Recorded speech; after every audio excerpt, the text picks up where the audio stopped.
workers at Northshore University Health Systems in Illinois received a $10 million settlement over its company's COVID-19 vaccination mandate.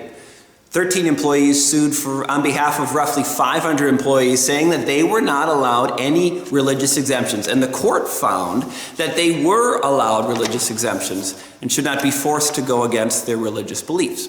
Some believe this is the first of many lawsuits and settlements that will come as organizations, whether in healthcare, airlines, whatever, force people to go regardless of religious exemptions. Now, I'm not so interested in the vaccine or the settlement, but in the point in history we are, that an organization said, like some of other countries, we will not give any religious exemptions for any faith. Whether you're a Christian, Jew, Muslim, Buddhist, whatever, you may not have any accommodation at your workplace for anything. And the government said no. The court ruled and said, no, you must provide some sort of religious exemption. You cannot unilaterally destroy them all. How do you respond to this ruling? Again, it's not really about the settlement. It's not really about the vaccine. It's that in this country, we still have some religious freedom. Psalm 116. I love the Lord, for he heard my voice. He heard my cry for mercy.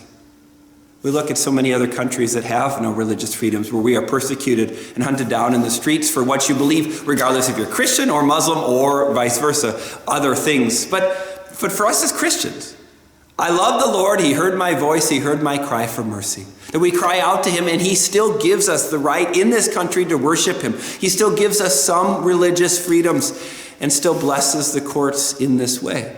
There is something to rejoice in this, that we can worship God. There may come a time in this country we can. There may come a time, like my forefathers, maybe yours, had to move from the countries of origin because they had lost the right to worship their Lord in freedom or their God in freedom. That may come.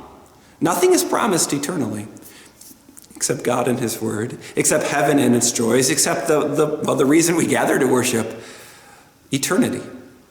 Our earthly dwellings may change, our earthly country allegiances might change, but Lord, you always hear my cry for mercy. You always care for your people. And today we rejoice that you have heard us and care for us.